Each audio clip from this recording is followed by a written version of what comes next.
Le nouveau gouvernement est enfin dévoilé. Mais est-ce vraiment un nouveau départ? Après des jours d'attente, la liste est tombée. 34 ministres, un poste inédit de vice-premier ministre. Et pourtant, 97% des visages restent les mêmes. Alors faut-il parler de continuité stratégique ou d'un simple jeu de chaises musicales? Où sont les nouvelles figures promises? La transmission générationnelle a-t-elle vraiment commencé? Et avec seulement 6 femmes au gouvernement, peut-on parler d'équilibre? Aujourd'hui, on décrypte ce que cache réellement cette formation gouvernementale. Donnez-moi votre avis en commentaire. Pour vous, c'est un vrai changement ou une simple reconduction? Likez la vidéo si vous aimez les analyses politiques claires et sans détour. Abonnez-vous et activez la cloche pour ne rien manquer des prochaines actualités.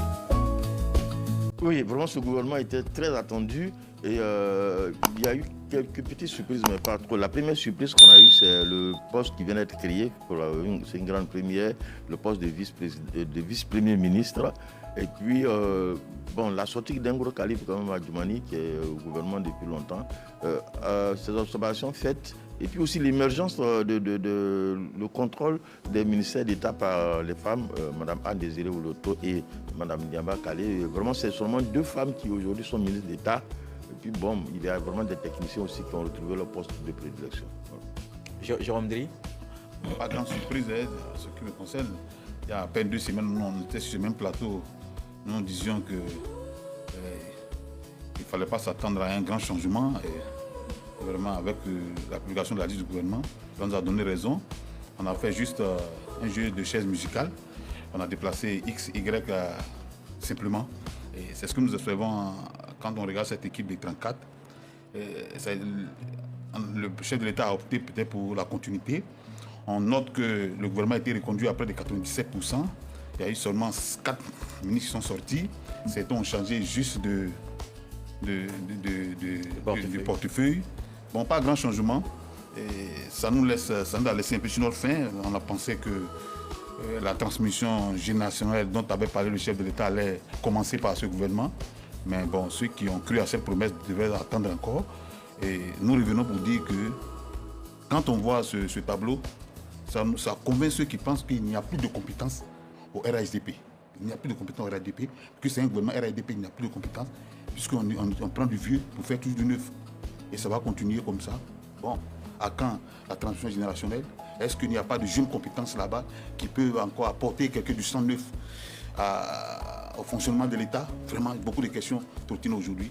Mais le constat, c'est qu'on a pris du vieux pour y faire du neuf.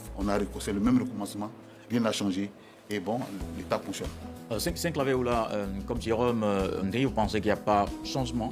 Il n'y a pas eu de grands changements. Quand vous voyez le temps qui a été mis pour d'abord nommer le Premier ministre et ensuite suivre le gouvernement, on s'est dit pourquoi tout ce temps-là? Mais ce qu'il faut noter, c'est que dans ce gouvernement, sur 34 ministres, il y a 6 femmes.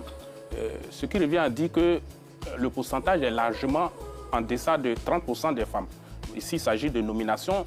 On ne peut pas parler d'élection parce qu'en matière d'élection, on dirait bon, on ne peut pas forcer les femmes à venir se présenter. C'est logique de le dire. Mais concernant la nomination, le président de la République aurait pu donner l'exemple de porter le pourcentage en ce qui concerne le visage féminin, même si ce n'est pas à 30%, au moins aller un peu plus au-delà de ce qui nous a été donné de voir concernant ce gouvernement-là. Le gouvernement précédent, il y a eu moins de femmes.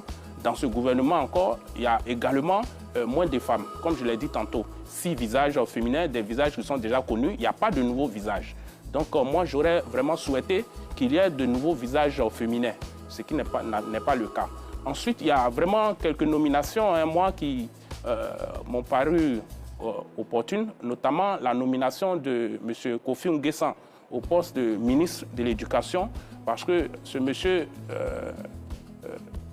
suite à sa nomination, j'ai essayé quand même d'appeler ici et là, de regarder un peu, suivre un peu les réseaux sociaux, tout ça.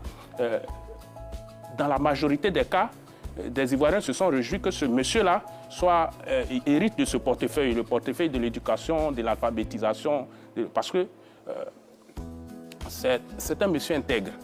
Vous voyez, je suis d'autant plus satisfait parce que là où il est passé, il a laissé vraiment des traces, que ce soit à l'INCA, que ce soit à l'INHP, et puis aujourd'hui au ministère de l'Enseignement. Bon, avant, dans son portefeuille le département précédent au ministère de l'enseignement technique et de la formation professionnelle, il a vraiment rehaussé le niveau des apprenants. Et aujourd'hui, il se retrouve dans le portefeuille de l'éducation et de l'alphabétisation. On attend à ce qu'il apporte vraiment des réformes, à ce qu'il donne une véritable gueule à ce département-là. Et surtout, il relève le niveau de l'enseignement, il relève le niveau de nos apprenants, nos jeunes frères, le primaire, le secondaire et ainsi de suite. Parce que, vous savez, la rigueur qu'il apportera amènera des élèves à apprendre davantage. Vous savez, à l'époque... On parlera de ce qu'on attend effectivement de chaque ministre. Donc voilà vraiment moi... Premier regard déjà. Voilà vraiment une des nominations. Et puis la reconduction de la ministre de la Culture et de la Francophonie. J'ai vraiment apprécié ces différentes nominations. L'enseignant Bakayoko, un premier commentaire sur cette formation. Oui, je dois considérer qu'en matière de visage et de faciès, il n'y a pas eu de grand bouleversement. Mais en matière d'architecture, il y a eu un changement en profondeur. Parce qu'il y a eu... certains ont quitté leur poste pour d'autres. Mais ce qui, moi, m'intéresse le plus, c'est la qualité des personnes qui sont en poste ou qui ont été nommées. Parce que, voyez-vous, il y a moins de politiciens carriéristes dans ce gouvernement. Il n'y a que des technocrates qui ont été élus pour siéger au Conseil des ministres chaque mercredi. Voyez-vous, quand vous regardez les personnalités qui ont été nommées, sur la qualité, sur la valeur intrinsèque des uns et des autres, il n'y a pas forcément de débat, à moins d'être de mauvaise foi. Et je ne vais pas citer des personnalités, mais vous voyez bien que si tu prends le ministère de la Construction, le ministère de l'Urbanisme, Moussa Sanogo, c'est un technocrate.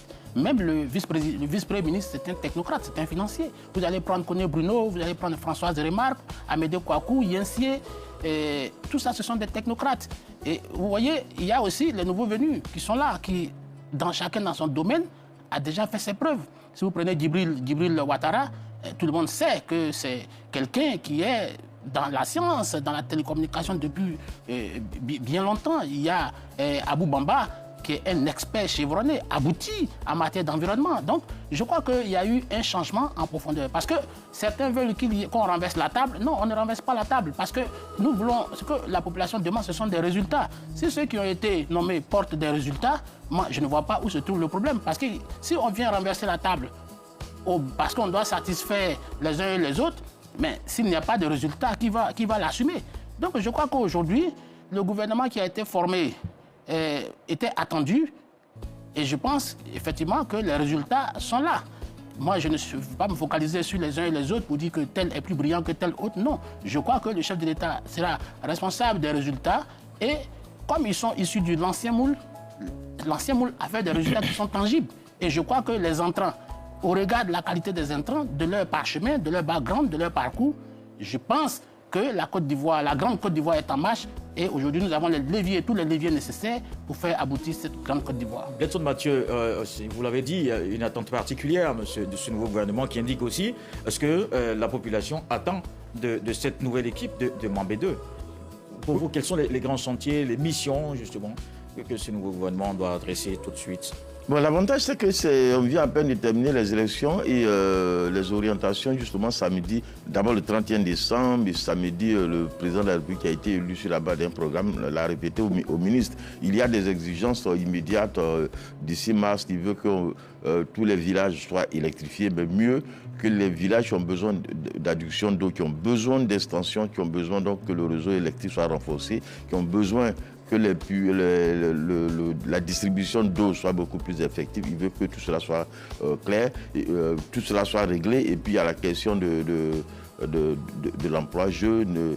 Bon, ça c'est vraiment un programme que le président, d'abord candidat, a porté. Aujourd'hui, il met un gouvernement en place qui est en charge de l'appliquer. Mais je voulais profiter de répondre à deux faits relevés par Jérôme Dré, qui a dit qu'on a attendu le gouvernement pendant longtemps. Non, on n'a pas attendu pendant longtemps. On a eu l'impression qu'on a mis du temps pour former le gouvernement, mais il a fallu attendre les élections législatives, il a fallu attendre que les députés se réunissent et choisissent le président. à partir de cet instant, le président de la République a la latitude de piocher dans les députés élus qu'il veut envoyer dans son gouvernement. Donc il n'y a pas eu un temps long. Ensuite, il a aussi dit qu'on a l'impression qu'il n'y a plus de cas de RHDP. Non, c'est un gouvernement qui était en train de travailler lorsque les élections sont intervenues. Il y a eu beaucoup de chantiers lancés, il y a eu beaucoup de lois positionnées au niveau de l'Assemblée nationale. Si vous avez remarqué, à l'installation du président Patrick Achille a dit qu'il y a déjà des lois qui s'attendent, mais ces lois sont venues d'anciens gouvernements. Donc, comme le travail est bien fait, que les Ivoiriens ont reconduit le président, il a à cœur d'achever ce qu'il a commencé. Donc, il ne peut pas chasser ceux qui étaient en train de faire ce travail. Donc, voilà un peu peut-être la raison, je ne parle pas en son nom, qui consiste à conserver cela. Pas vraiment dire qu'on va renouveler les visages parce que les Ivoiriens peut-être attendent le nouveau. C'est vrai que la formation d'un gouvernement, c'est les supputations, c'est les affairages et que l'Ivoirien, je ne sais pas trop d'où ça tire, mais beaucoup d'Ivoiriens aiment voir les gens chuter. Donc quand quelqu'un sort du gouvernement, automatiquement on dit ah non, lui il est tombé, et donc ça on applaudit parce que bon, il ne sait pas trop. Voilà. Mais voilà. Voilà ce qu'il fallait comprendre sur ce nouveau gouvernement. Au-delà des noms et des titres, la vraie question reste. Les résultats suivront-ils? Parce qu'en politique, ce ne sont pas les annonces qui comptent, ce sont les actions concrètes sur le terrain. Dites-moi en commentaire. Êtes-vous confiant pour la suite ou pensez-vous qu'il fallait un vrai renouvellement?